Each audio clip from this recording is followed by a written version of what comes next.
Well, good evening, everyone. My name is Rabbi Michael White, and I am delighted to welcome all of you to this wonderful session. We are most grateful to have two distinguished guests with us tonight.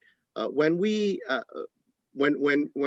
Bader Ginsburg of blessed memory passed away, we thought it would be a terrific idea to bring some experts to help us process through the magnitude of her work and her impact as a jurist, as an advocate, and also the intersection between her work and her life and Judaism and the Jewish community. And we do have two extraordinary guests to help us do that today. And first, I'm going to introduce the chair of our Adult Learning Committee, Barbara Klein, so that she can introduce our guests to you. Thank you, Rabbi. Welcome on behalf of our Adult Education Committee. Tonight, we honor the legacy of Ruth Bader Ginsburg by presenting two outstanding figures in American law and American Judaism. Professor Nadine Strossen was born in New Jersey. The experiences of her family were her inspiration to pursue a career in civil liberties. She said, "My father was a Holocaust survivor, and my mother's father was a protester during World War I. When he came to this country as an immigrant, he was literally spat upon for not going to war." Professor Strossen received her BA and JD degrees from Harvard and served as an editor of the Harvard Law Review. Nadine has received many awards and honors in her long career, among them 2 awards that were also given to Ruth Bader Ginsburg. They are the American Bar Association's Margaret Brent Women Lawyers of Achievement Award, which celebrates the accomplishment of women lawyers who have excelled in their field and have paved the way for success for other women lawyers. The other award is Woman Who Dared, presented by the National Council of Jewish Women. Rabbi David Saperstein was born in New York City. He earned a BA degree from Cornell University and his Master of Hebrew Letters from Hebrew Union College, Jewish Institute of Religion, and his JD from the Washington College of Law at American University. Rabbi Saperstein was designated by Newsweek magazine as the most influential rabbi in America, and by the Washington Post as the quintessential religious lobbyist on Capitol Hill. Rabbi Saperstein is the person who is responsible for the social action agenda of the Reformed Jewish movement. He served for 40 years as director of the Religious Action Center of Reformed Judaism. Rabbi Saperstein gave the invocation at the National Democratic Convention in 2008. He served as the U.S. Ambassador at Large for International Religious Freedom for the Obama administration, carrying out his responsibilities as our country's chief diplomat on religious freedom issues. Rabbi Saperstein has spent his entire life fighting for religious freedom for everyone, everywhere. It is no wonder that we are graced with such luminaries tonight as we pay homage to Ruth Bader Ginsburg. Both of our guests are disciples of her legacy for justice and religious freedom. It is my great honor to present Professor Nadine Strossen and Rabbi David Saperstein.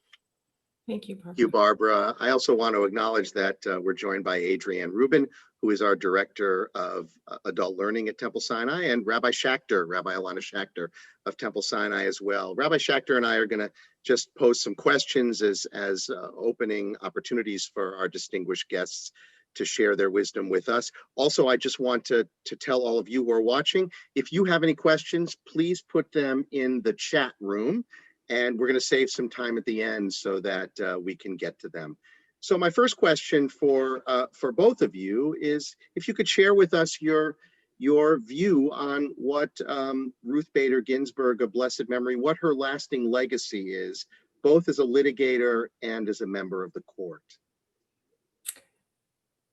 I see myself in the spotlight. Does that mean I should go first? Or David, you're in the spotlight too.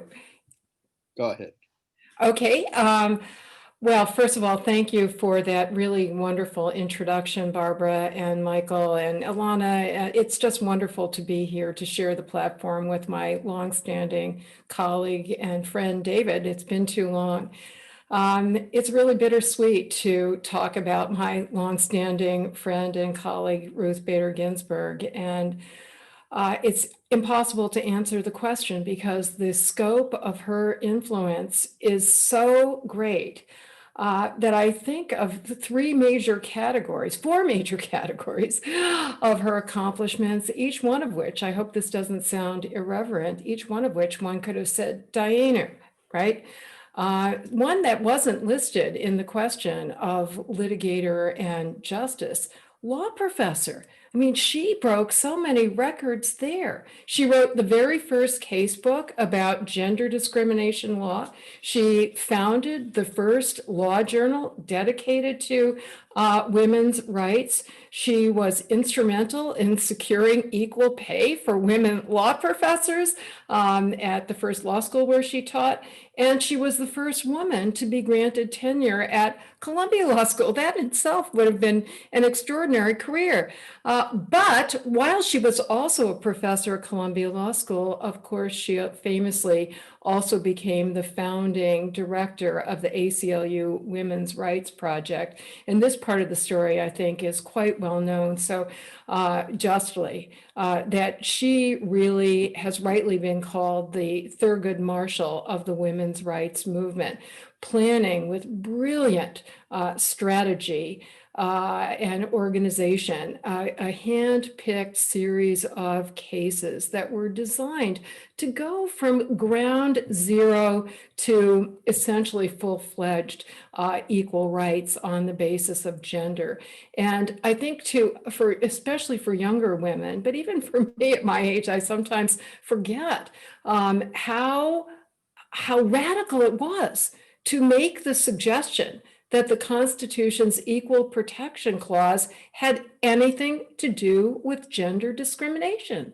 When she started out, that was roundly rejected, including by all 9 Supreme Court justices in the last time they faced this issue before she brought it to them again. They simply said the Equal Protection Clause has nothing to do with gender discrimination. And she then brought the court through a series of carefully orchestrated cases that were designed to be appealing to them as men, pointing out how gender-based classifications disadvantaged inherently not only women, but also men and also children. And, she won 5 of 6 cases that she argued before the Supreme Court. She got the court within a hair's breadth of holding that gender discrimination should be treated as seriously as race discrimination. The closest she came was 4 votes in an opinion by Justice Brennan, lacking the magic 5th vote.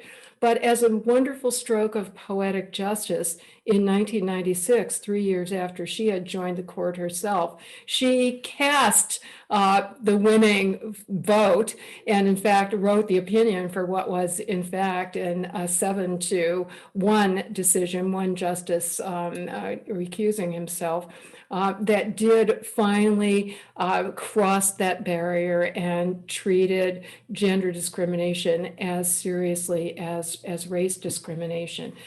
As a justice, she was so influential, not only in the area of women's rights, and let me say one more word about that.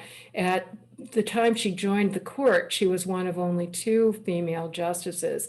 And there's absolutely no doubt that if you look at the pattern of voting on the part of the male justices who were there at the time, you see a striking evolution in their views and their votes on women's rights issues. No doubt Justices O'Connor and Ginsburg really had an influence. Ginsburg did that on her own. After O'Connor left the court in 2006, Ginsburg said it was the hardest time of her life, those 4 years before Justice Kagan joined.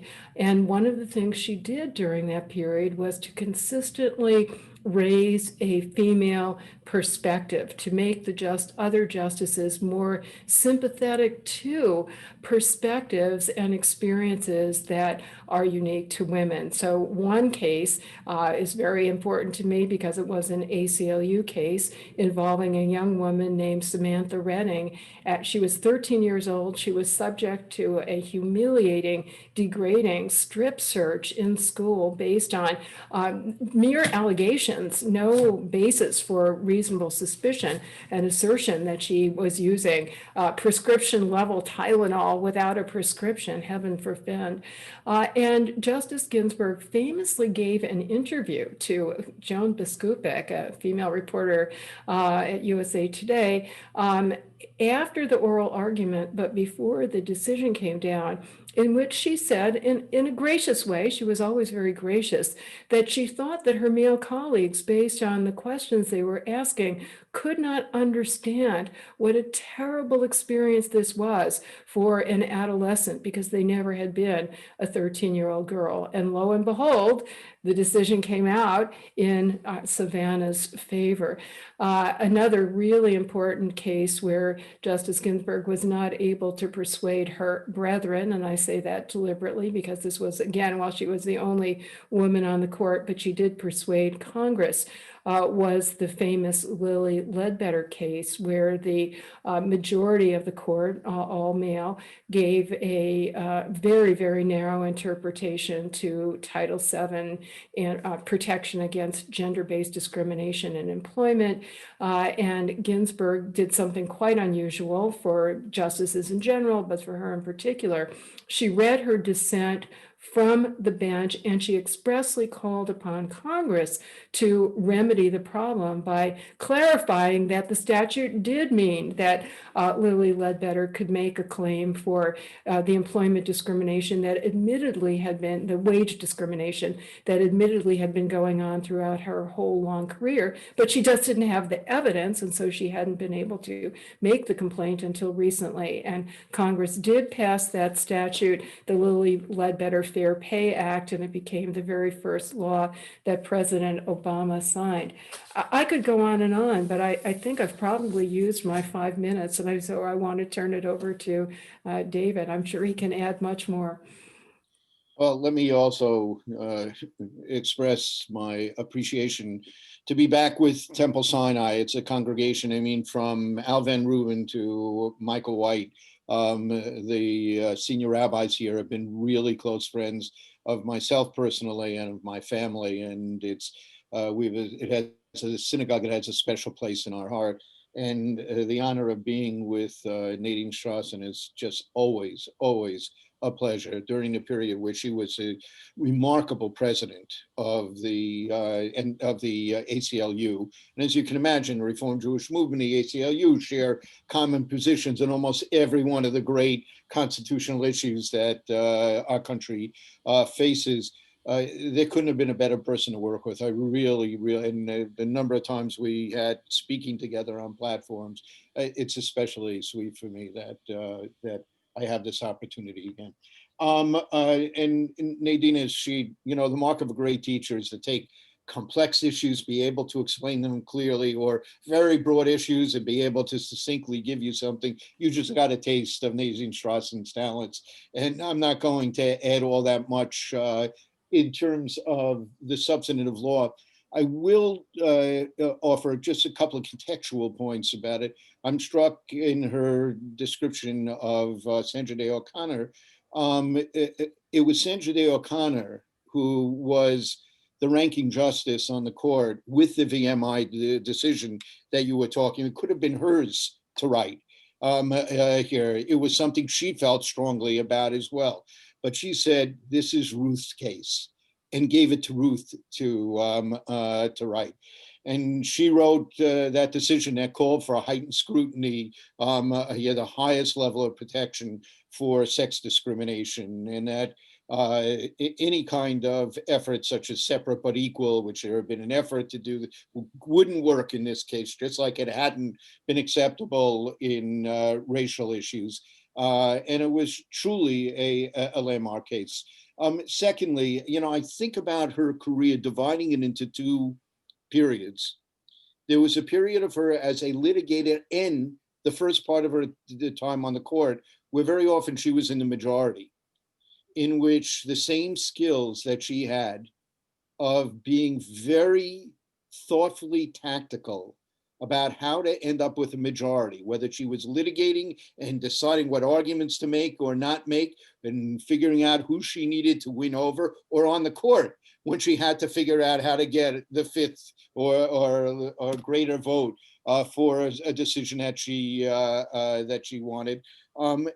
Here, she showed immense skill at fashioning arguments that would be compelling arguments to the people who needed to be persuaded. And the fact that they had broad implications, perhaps behind the narrow arguments sometimes that she had to make to get the extra votes, here was one of the great gifts that she gave us. Here, she's one of the rare justices in the history of the court who arguably whose work prior to coming on the court rivaled the importance of the work they did in the court. Brandeis, Thurgood Marshall, Ruth Bader Ginsburg, these were extraordinary people whose contributions to our society, to the law, was as great before they were on the court as they were on the record, and they excelled in both areas. That was a point Alana Kagan made about whether she was a litigator or a justice.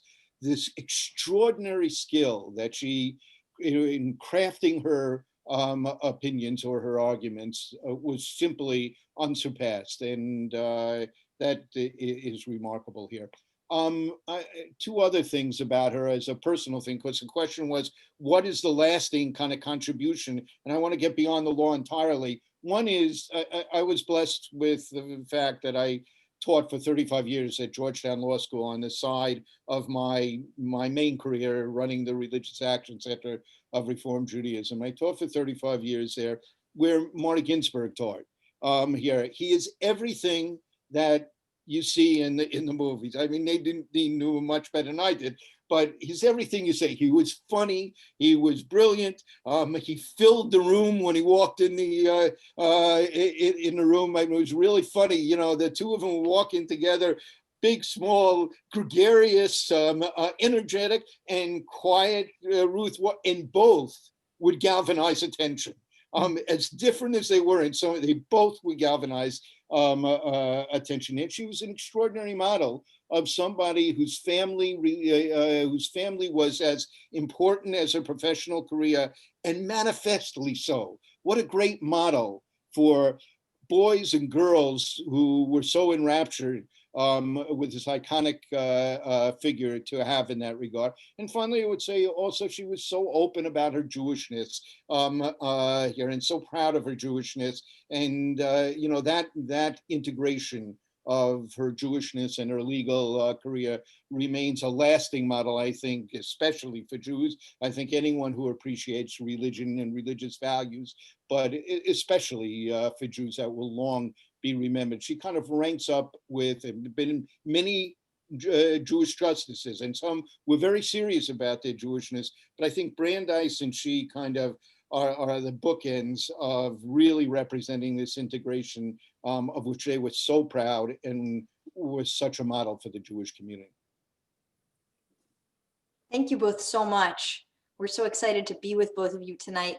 And actually, Rabbi Saperstein, I want to thank you, and also, criticize you just a bit, because you stole my next line, which was really asking about the way in which Ruth Bader Ginsburg's Jewish identity informed her legacy, and in what ways both of you think that her Judaism was reflected in her work, and her work was reflected in her Jewish values. Well, maybe I can start on that, and then David, I'm sure, will have much more to say because he's more of the expert there, but so we alternate. I think, one of the things that was stressed in her beautiful, moving memorial ceremony, and it's very interesting that it was a rabbi who was one of the co-leaders of that ceremony. So And a Judaism. woman rabbi. I'm sorry? And a woman rabbi. Exactly, yes. Lauren Holtzblatt, she stressed that, among other things, Justice Ginsburg had in her chambers the famous biblical words. I won't try to say it. My Hebrew isn't good, David, in Hebrew, but in English, justice, justice shall you pursue.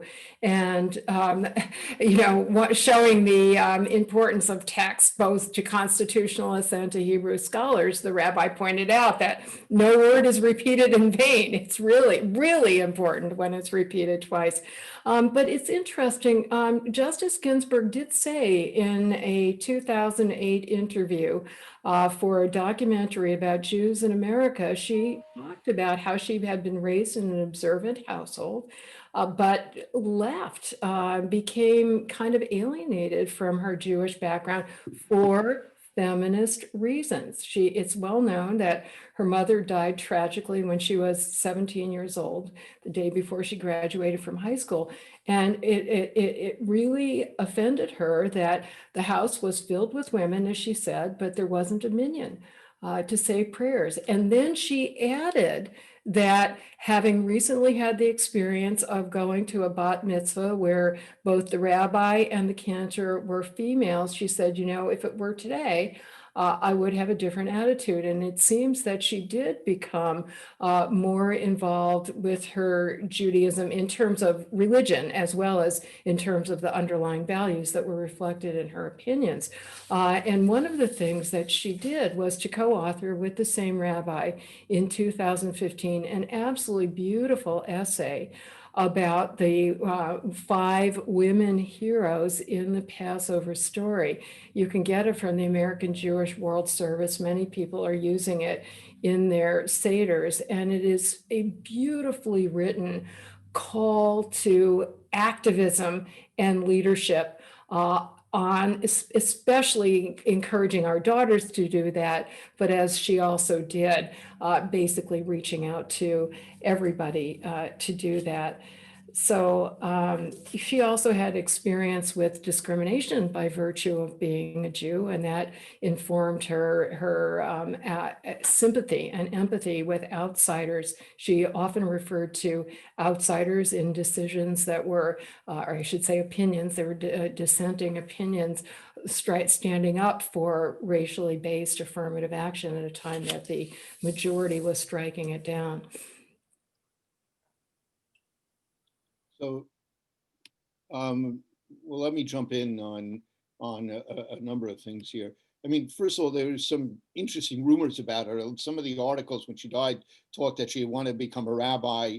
I know the no justification. I think it came from the stories that she had served as a camp rabbi, as a camper, when she was a teenager, that she went to. But this was long before women were being admitted to any of the seminaries, and it clearly wasn't the passion where her heart lay here. And the fact that the incident with the minyan happened did not, as some images said, lead her to abandon her Judaism, for exactly as Nadine just said.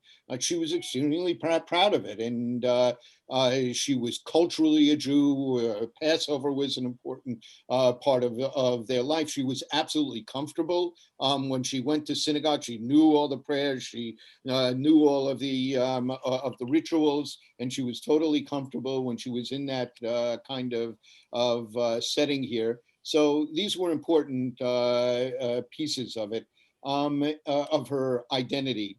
You may know she also had a passionate concern about keeping the meaning of the Holocaust alive. That's something that Nadine, in terms of her own personal history, connects with deeply here. She gave a remarkable speech in 2004 at the Holocaust Museum. Let me just quote 2 quotes from it. First, in striving to drain dry the waters of prejudice and oppression, we must rely on measures of our own creation, upon the wisdom of our laws and the decency of our institutions, upon our reasoning minds and our feeling hearts, and as a constant spark to carry on upon our vivid memories of the evils we wish to banish from our world. In our long struggle for a more just world, our memories are among our most powerful resources. She said in the same speech, I am a judge, born, raised, proud of being a Jew. The demand for justice runs through the entirety of the Jewish tradition. I hope in my years on the bench of the Supreme Court of the United States, I will have the strength and the courage to remain constant in the service of that demand. These are powerful words. And it was true when you walked into her chambers, you saw the tzedek tzedek tirdof, the justice shall you pursue, hanging on the walls. I went in one day to introduce her to Merav Michaeli, a leading labor member of the Israeli Knesset and a champion of women's empowerment and women's rights in Israel. And the first thing that Ruth did when she said hello was just turn and point at the etching hanging on her wall. And just a couple of interesting insights about her Jewishness. First couple of years in the court, she worked on Yom Kippur. But by the third year, she decided not to. And soon after that, the court decided not to sit on Yom Kippur. And another, as you know, while in the Declaration of Independence, our fundamental liberties are those with which we are endowed by our Creator with the inalienable rights. In the Constitution, it's different. They aren't rooted in God. Indeed, I used to quiz my church state law students at Georgetown, where in the Constitution is there a mention of God? And the answer is in the closing words of the Constitution, in the year of our Lord, 1787, there is no reference to God substantively in the Constitution. But that formulation, in the year of our Lord, continued to be used on certificates issued by the Supreme Court until Justice Ginsburg put an end to it here. And such concerns were reflected in a strong dissent in the Goldman case, barring a Jew from wearing a kippah. And when I worked with Senator Frank Lautenberg, the Jewish senator from New Jersey, in writing the legislation that undid the impact of that case and passed, I think, unanimously in the end, I drew on her dissent. I had the opportunity to discuss this with her, and just like we did later with Lily Ledbetter, her dissent helped shape the way that we responded to dealing with that, a case in which the ACLU was helpful to us. So, this is just some context, and perhaps we can talk later about dissents that I also think ties in with the Jewish way of thinking about issues. Absolutely. Thank you so much. My next question was inspired by Professor Strossen. Thank you so much for sharing some of your thoughts earlier in anticipation of this session. But this question has to do with Justice Ginsburg's relationship to Justice Scalia, which has been, I think, somewhat romanticized as an incredible testament to collaboration and overcoming disagreements through deep relationship. I'm wondering if you can each reflect on what we might be able to learn from Justice Ginsburg and Justice Scalia's relationship, specifically as it pertains to constructive collaboration in spite of disagreements, especially at this time in our country where we seem to find ourselves so divided. Thank you so much, Ilana, and I hope we can still be on a first name basis. I appreciate your courtesy in calling me professor. But this is such an important issue now, where it is becoming, unfortunately, rare, to the extent that people are surprised and amazed that you can be friendly with somebody with whom you disagree. And by the way, I should say that I personally was also very good friends with Justice Scalia. He and Justice Ginsburg and Justice Souter were good enough to participate in my farewell ceremony for stepping down as ACLU president. So I have firsthand experience as well. And I want to give credit on both sides here when we talk about the Scalia-Ginsburg dichotomy. One of the things that I learned fairly recently was that as an indication of how strongly Scalia respected Ginsburg and how strongly he respected criticism from somebody whose views he disagreed with and vice versa, has to do with that famous VMI case that David and I both talked about. He was the lone dissenter. He wrote a passionate dissent, and he made sure to give her his draft of his dissent at the earliest possible opportunity. He raced because she was about to catch a plane to go off somewhere on a long trip. And he said, Ruth, I want you to get this at the earliest opportunity so you can study it and come up with the best arguments that you can against it, and include those arguments in your majority opinion. She, at Scalia's funeral, if the tables had been turned, he would have spoken at her funeral with equal fervor and admiration. She quoted him at his funeral when he was explaining why, speaking for both of them, they were friends, and also with other people with whom they disagreed. He said, I attack ideas. I don't attack people. Some very good people have some very bad ideas. One final point about Justice Ginsburg's openness, and tolerance even sounds too stingy. I would say openness and cordiality toward people with whom she disagreed. She very often told an anecdote about her mother-in-law giving her some advice when she was about to marry Marty, saying, every once in a while, it helps to be a little bit deaf. It's not as well known that Ruth went on to say, that advice has stood me in good stead, not simply in dealing with my marriage, but in dealing with my colleagues. Reacting in anger or annoyance will not advance one's ability to persuade.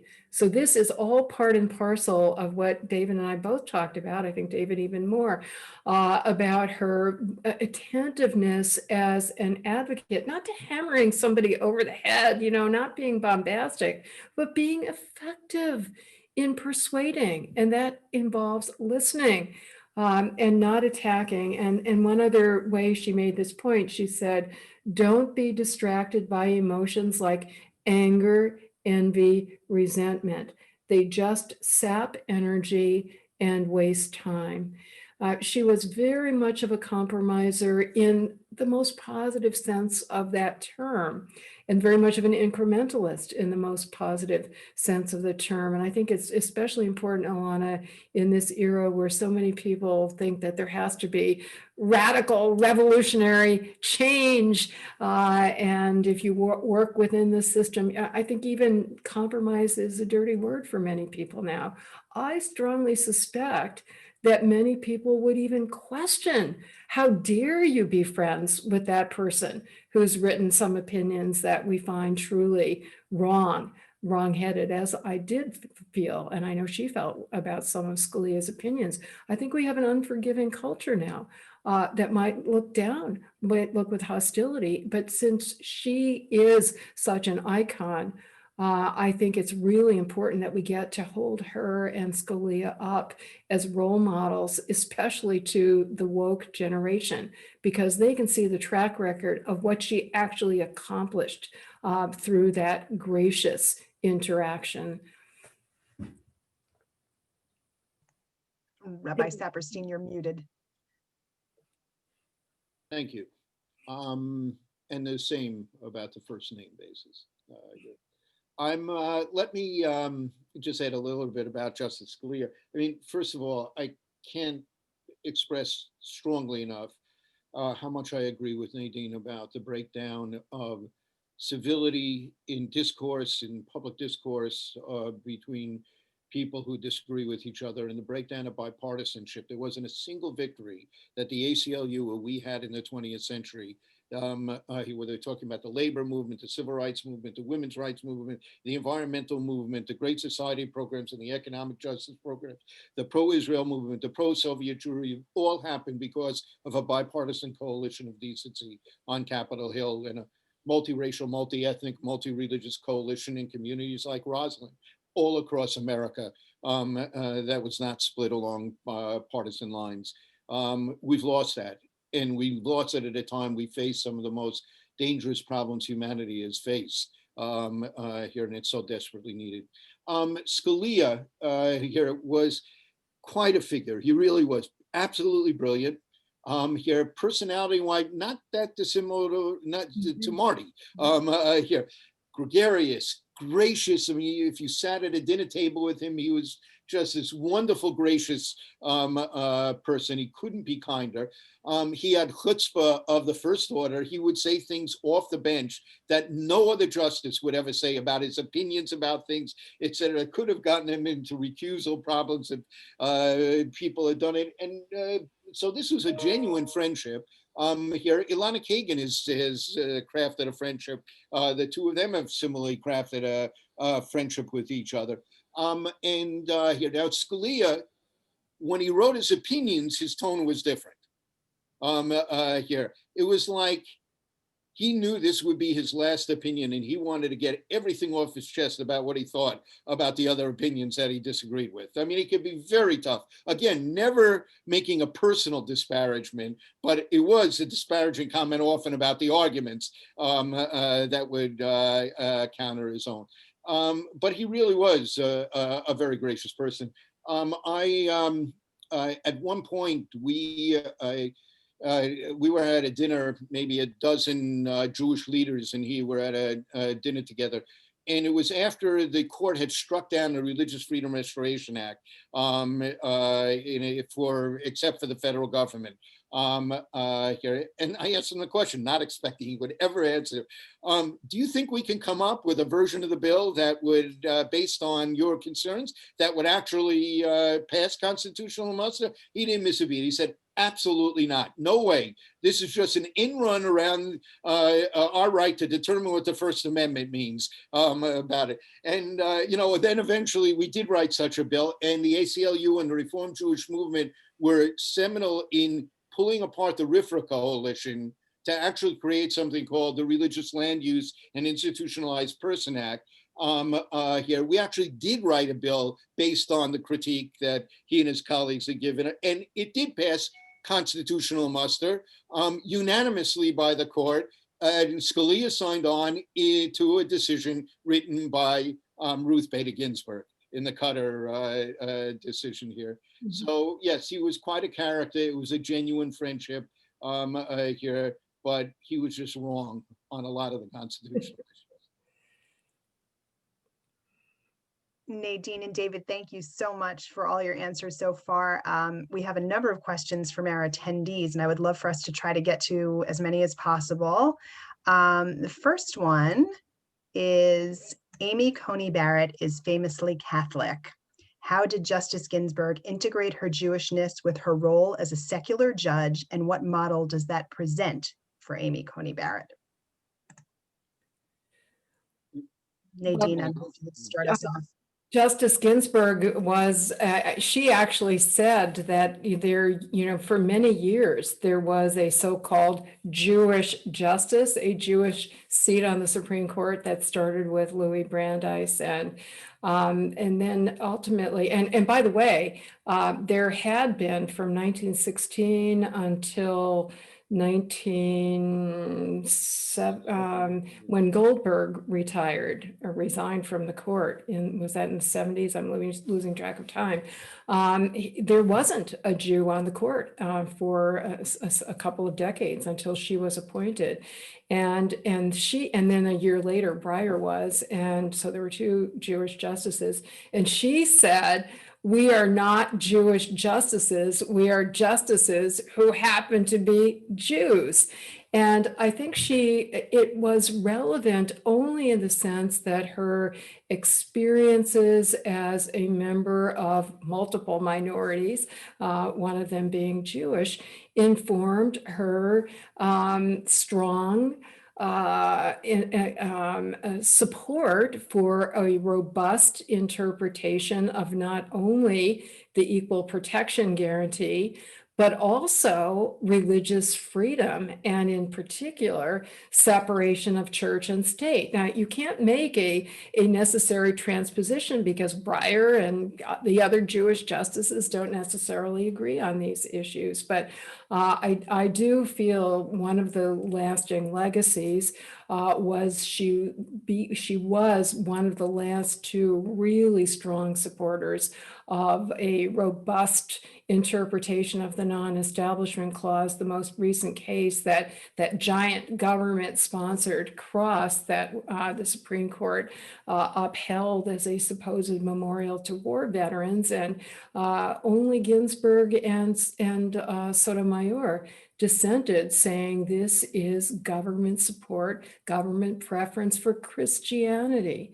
And again, it's not something that she did because specifically of Judaism, but where her experience as a Jew and her commitment to equal justice, especially for those who were traditionally discriminated against and excluded, made her a robust enforcer of the relevant constitutional provisions. You're absolutely right. She was a staunch supporter of the kind of view of separation of church and state that the ACLU has and the Reformed Jewish movement has. You know, believing that the wall that keeps government out of religion has been essential to the flourishing of religious life and of people's right to make their own religious decision without government interference. Whether they're believers or non-believers, they need to be treated the same by the government. One's rights as a citizen should never depend upon one's religious identity practices or peaceful practices or their beliefs. And she really held to that throughout her career.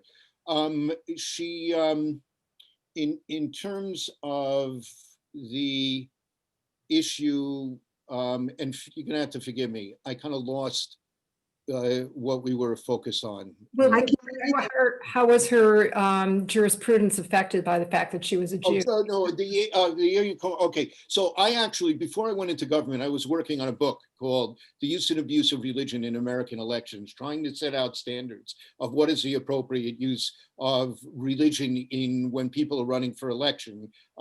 Here, not what's constitutional. You can say whatever you want. You can create a religious party if you want it. Once you're in government, it changes. But what is good for religion and what's good for our democracy in terms of, and the same applies to the court. So let me just give you an analogy here. Go to Ruth Bader Ginsburg and think about her saying, my Jewish values infuse my worldview. I mean, clearly justices' worldview is shaped by their values. Their values come from many sources, and for many people, it comes from religion. It's fine so long as they are making decisions based on rational discourse that could be tested in a free marketplace of ideas. They can't do it entirely on faith. They can't do it just that fact their religion says so. So just consider the difference between what Ruth Bader Ginsburg said, my religious values are important to me and my jurisprudence, and someone saying, if there is a difference between what American law says and Jewish halakha, Jewish law says, I'm going to choose, because of my strong beliefs, I'm going to choose to follow halakha. So she is a very fundamentalist Catholic. She's very proud of being a fundamentalist Catholic, Justice Barrett. And that led to what I think was an artfully crafted question by Senator Feinstein when she went on the Seventh Circuit. If you have to make a decision and your religious beliefs differ from what the law is, which will you follow? And she said very clearly, I will follow the law. Here, you have a right to ask that question. And once it's asked, it's answered unless you have some evidence by something said or done that that was not a truthful or an accurate statement. to keep coming back and asking the question over and over again really does create the image of a religious test for office, which is hard for the state to do under the Constitution. But as Theodore Roosevelt said, that ought to be the test that the public uses as well. There ought not to be a religious test based on beliefs or identity of people, so long as they're going to follow as a justice their best interpretation of the law. Thank you both so much. The next question, what was Justice Ginsburg's position on originalism or textualism? Nadine, if we can start with you again. I leave this one to you. Yeah, she wasn't a big apostle of it. And interestingly enough, that I think is a seemingly lasting contribution that Justice Scalia made to the court. He really elevated the obeisance to originalism and textualism to such an extent that a liberal, non-originalist law professor quite a few years ago now wrote an article called "We Are All Originalists Now," and even the justices who are non-originalist, don't think that that's the only or the appropriate way to interpret the Constitution. Nonetheless, go through an originalist analysis, and as with every other approach to interpreting the Constitution, it is not rocket science in the sense that it is really subject to interpretation, and different justices applying originalism come out with completely opposite interpretations, not only of the Constitution, but also of statutes. To take an example that involves a very famous RBG dissent, the Shelby County case that was interpreting the Voting Rights Act originally from 1965, both the dissent and the majority looked at the text. They took a textualist approach, looked at the original intent of the supporters of the law and those who supported it when it was reenacted a number of times, and they reached opposite conclusions as to whether it should continue to be enforced in changing circumstances.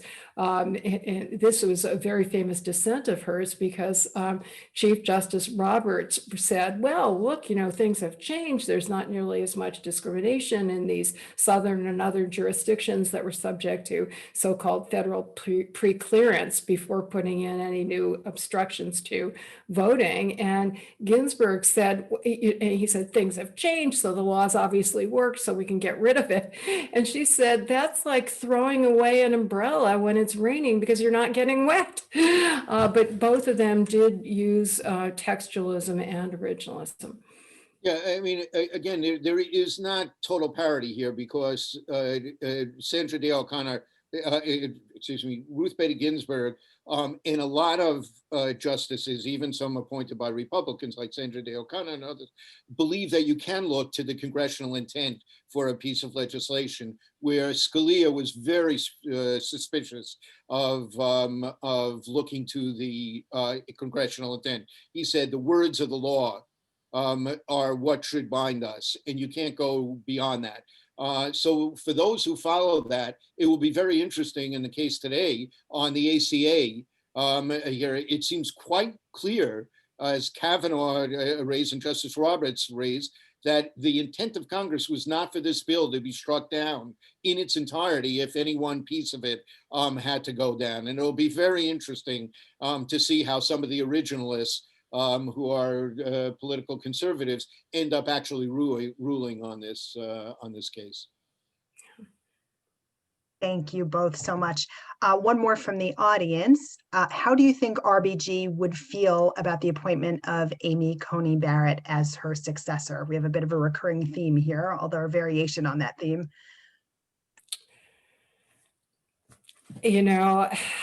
She intended to stay on the court long enough for her successor to be appointed by a Democrat. I'm sure of that. In honor of tonight's presentation, I was going through some of my voluminous correspondence with Ruth. And one of the sad things, and I'm just going to quote the very last letter that I had from her. which was in 2016. We were in touch since 2018. We were in touch since then, but this was the last letter I had from her.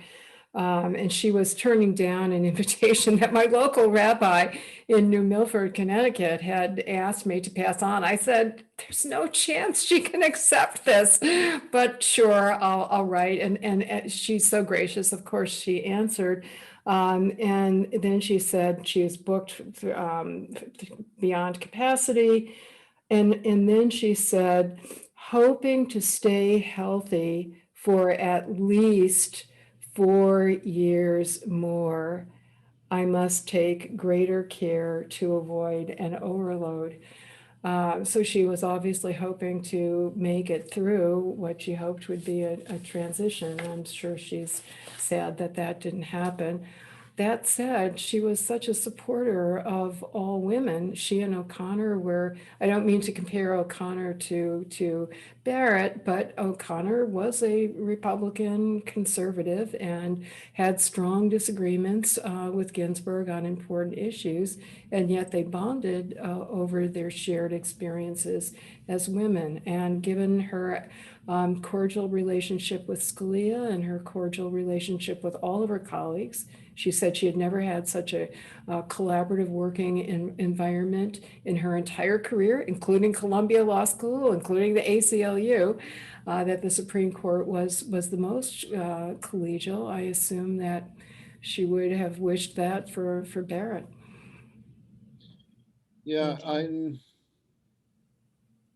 what I do know, it's really hard to, to assess that. Mutual friends of Nadine and mine who talk with Ruth Bader Ginsburg very close to the end.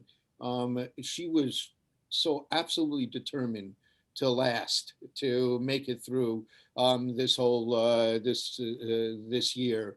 In terms of, and truly believe she would until really the very end here. Here, there are people who say, well, maybe she should have stepped down earlier, but no one knows what would have happened here. I mean, look what happened to Merrick Garland. She could have stepped down earlier thinking, okay, President Obama have a clear run for this, and they could have stopped it back then, and we would not have had another 5 years of Ruth Bader Ginsburg decisions that we would have had. She clearly would differ with Justice Barrett on the substance of a lot of the legal issues, but it remains to be seen. It's too early to assess Justice Barrett and what she will or will not do. But having said that, it allows me to say one other thing. She was a great believer in democracy.